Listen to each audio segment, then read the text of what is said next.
Anouk Show. Be inspired, be empowered. The Anouk Show. Welcome to the Anouk Show. I'm your host, Anouk, and I am so glad that you're here. This is more than just a radio show. It's your weekly invitation to rise, release, and reclaim. Each episode, we dive into one powerful question. What do you need to be freed from? Maybe it's fear. Maybe it's doubt. Maybe it's the invisible weight of other people's expectations. Whatever it is, this show is here to remind you, you are not stuck and you are not alone. Through raw conversations, real stories, and radiant truths, we will explore how to break free from the chains that hold you back and step boldly into the life you were born to live. Because freedom isn't just a dream, it's your birthright. So take a deep breath, open your heart, and get ready to rise. This is the Anouk Show.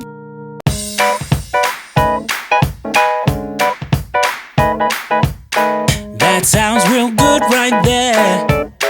Let's go. The Anouk Show. Yeah. Anouk Show. Hey, what you say? The Anouk Show. Be motivated. Anouk Show. Yeah, yeah. The Anouk Show. It's the Anouk Show. You join the inspiration. Just say her name, Anouk, no need for complication. The love, the laugh she shares unmatched across the nation. Protect your peace and God, don't let her be mistaken. Her love for God is real, no need for phony faking. The Anouk Show. Anouk Show. The Anouk Show. Anouk Show. The Anouk Show. She's got joy and inspiration, laughter and motivation. Listen with anticipation. She seeks God's guidance in situations. Take your peace and joy. Take your peace and joy. Take your peace and joy. Take your peace and joy. Take your peace and joy. Take your peace and joy. Take your peace and joy. Take your peace and joy. Take your peace and joy. Put your feet. Take your peace and joy. Put your ear to take your peace and joy. Come on and just clap to take your peace and joy. Take a piece and joy. Take your peace and joy.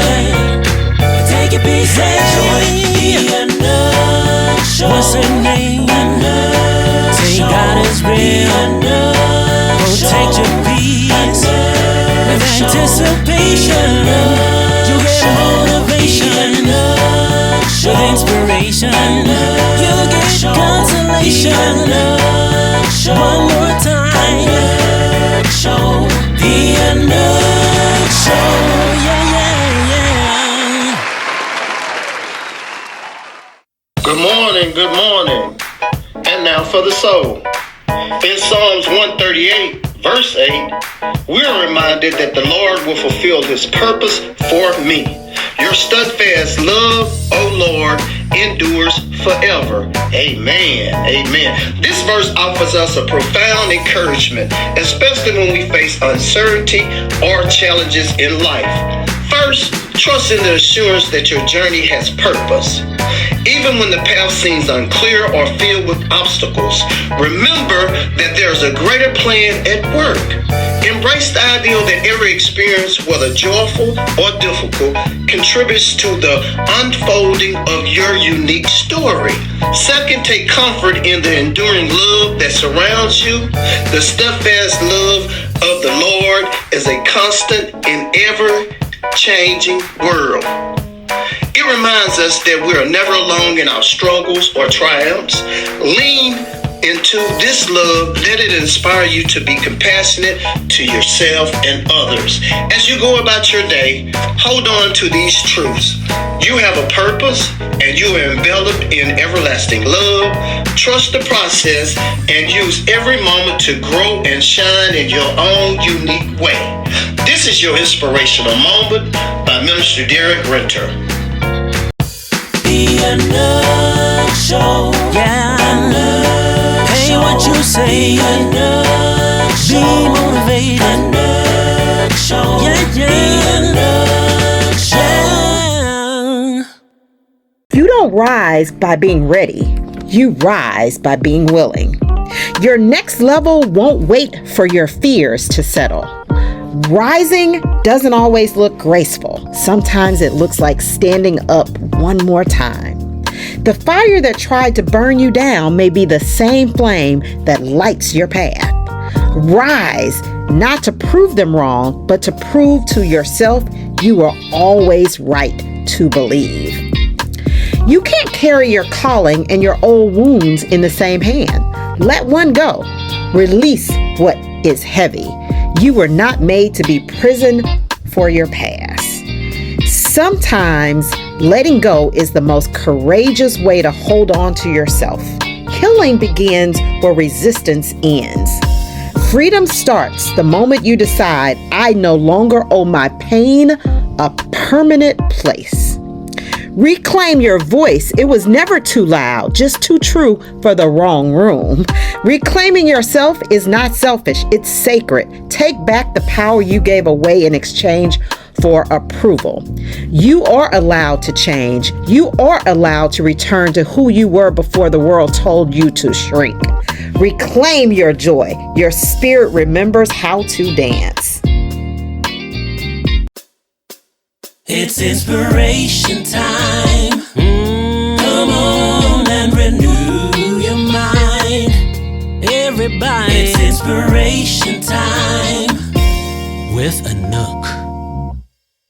Today's guest is a living testimony to the power of resilience, faith, and transformation. At just 19 years old, Richard Miles was wrongfully convicted of murder and attempted murder, sentenced to 60 years for a crime he did not commit. For 15 long years, he sat behind bars for something he had no hand in, convicted on false testimony and suppressed evidence. But that's not where his story ends. In fact, it's where it all begins. After finally being declared factually innocent and exonerated in 2012, Richard didn't allow bitterness to define him. Instead, he turned unimaginable injustice into a mission to serve others. He founded Miles of Freedom, a Dallas-based nonprofit that helps formerly incarcerated individuals build their lives with dignity, purpose, and hope. Richard is a husband, a father, and a relentless advocate for justice and second chances. His journey reminds us that no matter how far we fall, we're never beyond the reach of redemption or the power of purpose. Please help me welcome a true inspiration, Mr. Richard Miles. Thank you. I'm super excited to be here. Greatly appreciate this opportunity. Well, we at the Anouk Show, we are so very honored to have you. Richard, as I was reading more about you, I just had chills going through my body. And, just imagine spending those 15 years behind bars for a crime you didn't even commit. So can you tell the audience what helped to hold things together and give you hope and purpose during those darkest moments of your life? Yeah, so once again, I'm truly honored and excited to share space with you and all of your listeners. So thank you for this opportunity. And, I was listening to your introduction and you spoke of the power of purpose, but you also said the power of purchase. And that resonated because a lot of times we don't understand our value and therefore we don't understand the power of our purchase, what we're really valued at. And so when I think about my journey, I grew up in a very spiritually guided household. Not so much as religious, but we were very spiritual from the point of we fellowshiped with a lot of churches that believed from a biblical standpoint, not just Baptists and Methodists, but just a wide variety.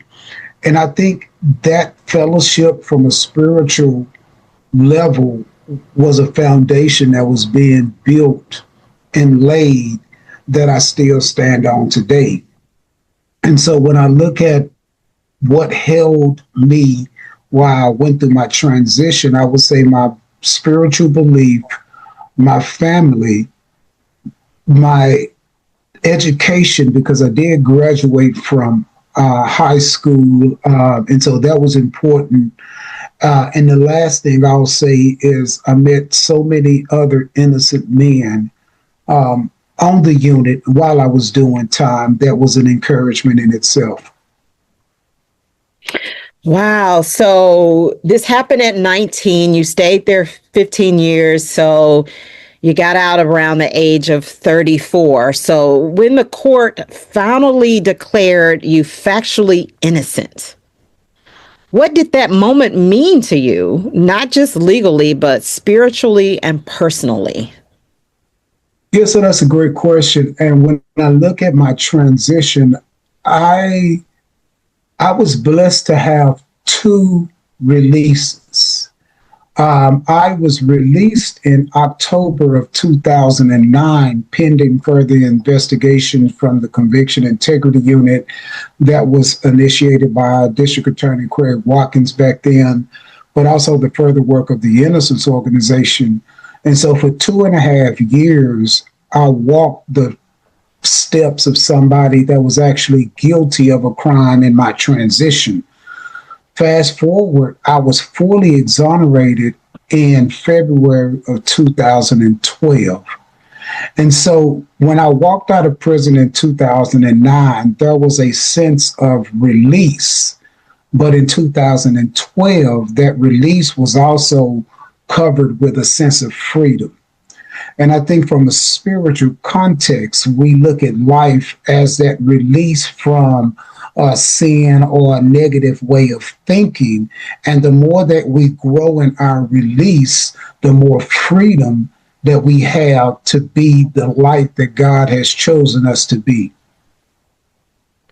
Wow, that's powerful right there. It's a difference between release and freedom. Yes. Yes, yes. So as you've been out, I mentioned in the intro that you kind of started a nonprofit, Mouths of Freedom. So you are doing so much to give back and to help others. And you've kind of talked about your spiritual upbringings and, other things that are inside of you. But can you also kind of elaborate more on really what inspired you to go further, to take all that pain, because I know it had to be painful, into true purpose, once you got that, freedom?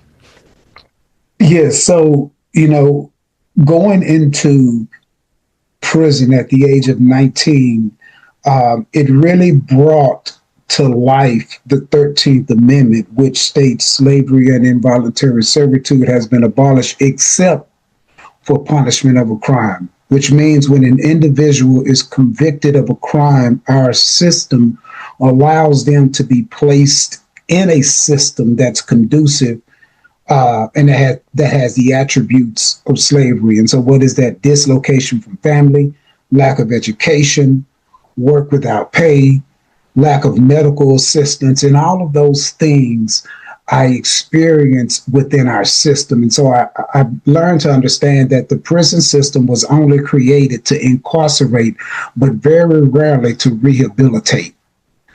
I also did a lot of time with a lot of men that I say reached a level of redemption, but needed assistance to rehabilitate.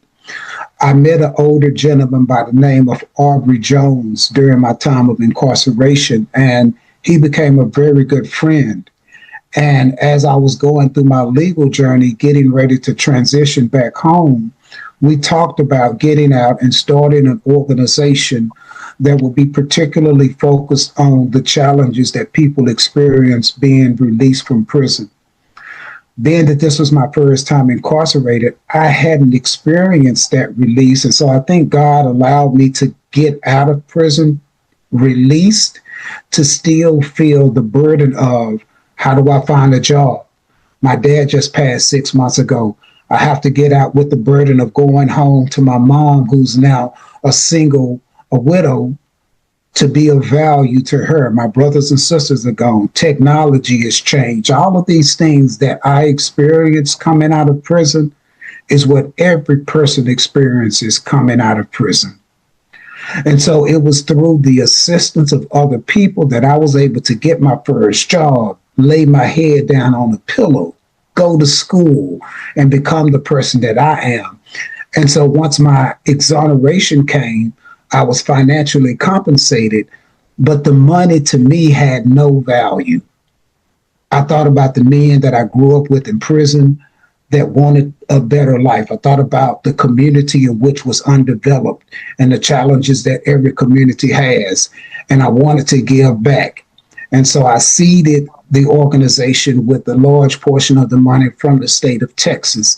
And our mission since then has flourished to provide comprehensive case management for people that's been impacted by incarceration, opportunities for employment, housing assistance, a food pantry, and so many other plethora of resources that address systemic issues related to incarceration.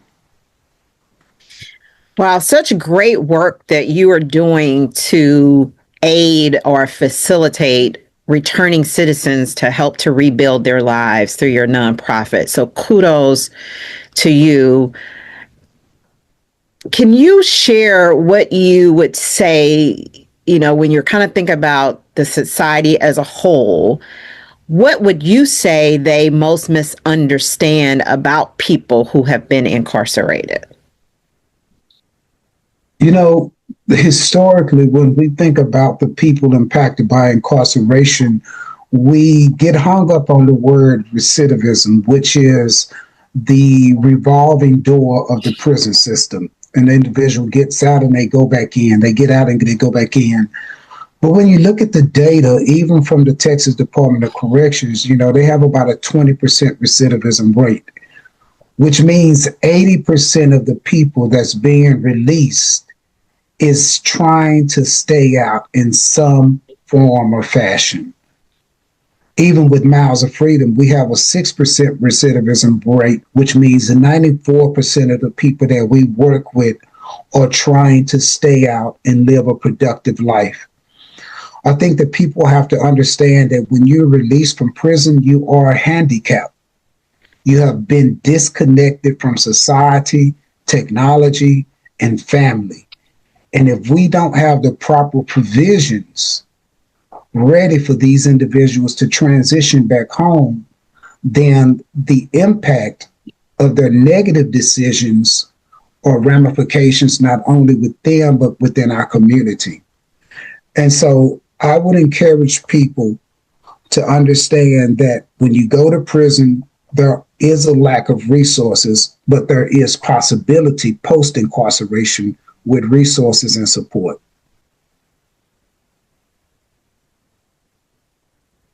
Thank you for sharing that. So, Richard, life gets tough. And so oftentimes, people get a feeling that they are trapped. And so what type of advice would you give someone today who is feeling trapped? They may be in jail, they may just be in a bad situation, or may be all in their mind, but whatever it is, they feel trapped. So what would be the best advice you can give to them if they feel trapped? I think the best advice would be first to have a true moment of reflection and then to test what you see. Most times when we go through issues, whether it's incarceration, divorce, financial disparity, we don't take a moment to truly reflect on how we got to the situation. And I think that moment of clarity, if we are wrongfully incarcerated, we understand that this is a test. And the only time you don't hear from the teacher is when there is a test. And so a lot of times when we're praying and asking for answers, we have to understand the answer is already in us and with us. Now, in that moment of reflection, if we understand that I'm in this situation because of an action that I caused, how do I better myself not to end back up in this situation? And so the moment of reflection and testing what you see are the two most important things when you feel like you're in a space of loneliness or rejection or oppression or isolation. Very good, information. I know that in my life, I have had moments to where things have happened to me and people have said, wow, you're such a good person. I can't believe that happened to you. And I want to be reminded of what I tell people is we're not exempt. No one's exempt. And that I feel like no matter what you go through, you have to think about what is the lesson? What lesson am I supposed to get out of this? So I really like how you said you have to, spend some time reflecting. As I'm having this discussion with you, Richard, I really can appreciate your demeanor and your maturity around all of this. And so when you kind of think about where you've been, where you are now, what do you think that your story really revealed about how you had to reflect, self-reflect, and about the whole thing about forgiveness? Because that is what you have to do to kind of get to that next. Because that it was a system that truly failed you, right? And you Yes. had people that falsely accused you.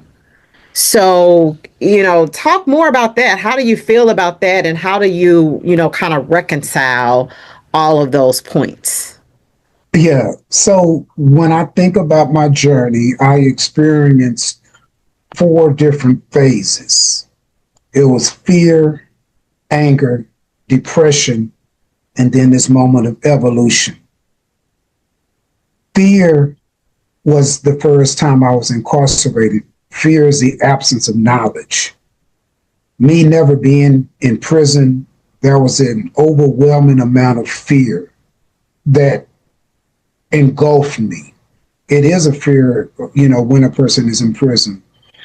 The longer that I stayed incarcerated and learned the mechanics of prison, meaning you're going to work in the fields, you're working all day, you're showering with over 300 men, you're sleeping in a cell with another guy, you don't have choice on what you eat. Once I learned the system, the officers, the inmates, the fear of doing time went away.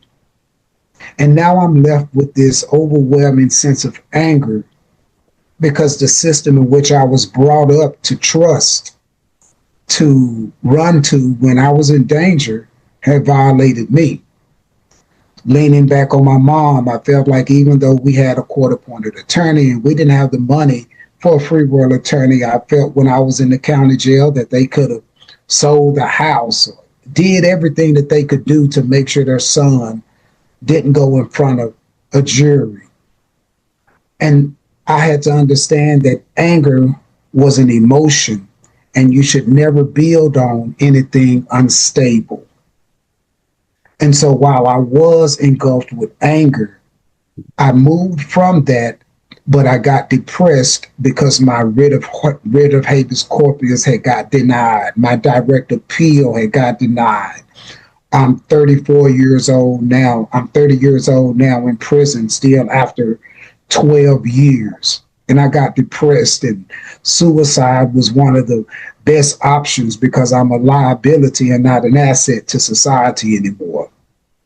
But I go back to the power of purchase and understanding that growing up, I grew up in a very spiritually guided household that taught me that greater is he that's in me than he that's in the world. I Amen. understood that there was a greater value in what I was experiencing in because there's a peace that surpasses all understanding, and so understanding that a lot of us have faith, but very rarely are we in a position to use faith.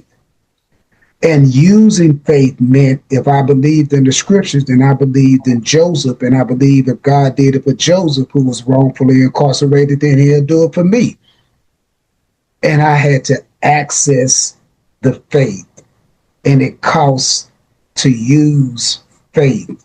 But that began my evolution of leaning and depending on God, but still doing what I needed to do on this earthly realm while I trusted in Him in the spiritual realm. Powerful, powerful, powerful. So I mentioned in the bio that you have a daughter. What type of legacy do you hope to leave for your daughter? Yeah, so I got to update my bio because I have two now. I have Oh, wow. I have a 10-year-old and I have a 5-year-old daughter. Congratulations. So Raylan is 10 and Aubrey is 5. Um, you know, I don't know when you think about what do I want to, leave or what legacy or I don't know. I think that for me to try to think about a legacy would be simultaneously stopping what God has still in store for me. And so if I could leave anything to my children, it would be to acknowledge that every day that you get up is a good morning, regardless of the bad day that you may be having. And understanding that everybody is not the same, and we can't broad stroke all ethnicities, all nationalities, and we deal with people on the individual basis. And lastly, the only expectations that I have is the expectations of myself and not of others. Say that. Yes. Yes, because you can control yourself, Yes. others. Yes.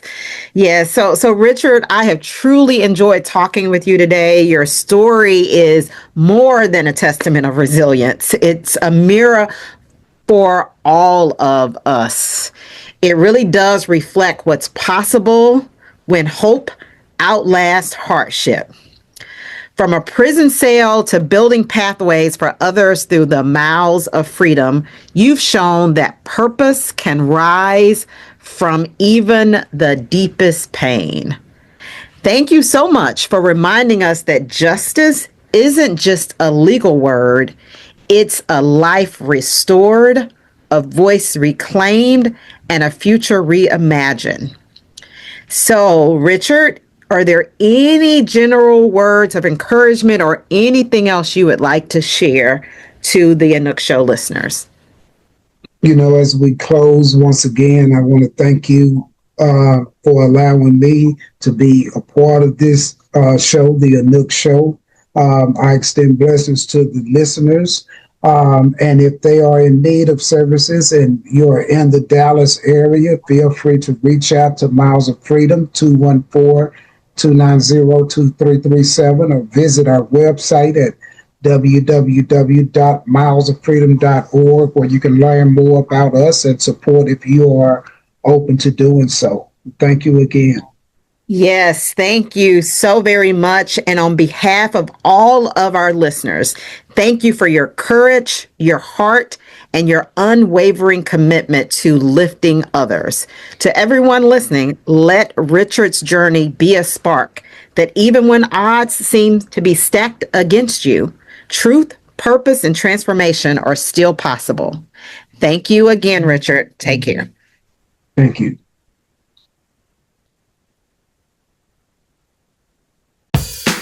Anouk Show. Yeah, Anouk. Hey, what you say? Anouk Show. Be motivated. Anouk Show. Yeah. Anouk Show.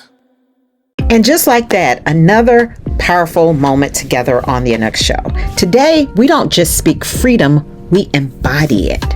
I am free. I have not only been released, but I am free. Free from what held me, free to rise, free to live, free to be. So let this be your declaration. Let's rise, let's release, let's reclaim, because your freedom is not a finish line, it's a beginning. Thank you for spending this sacred time with me. Make sure you tune in each week, same time, same place, and don't keep this freedom to yourself. Tell a friend to tell a friend. Invite them to join our growing, glowing community here at the Anouk Show. Until next time, stay rising, stay free, and stay you. Be inspired and keep on keeping on. All right. I pray that you've been inspired. Protect your peace. Isaiah chapter 26 and verse 3. He will keep you in perfect peace. Keep your mind stayed on Him. The Anouk Show. Be inspired. Be empowered. The Anouk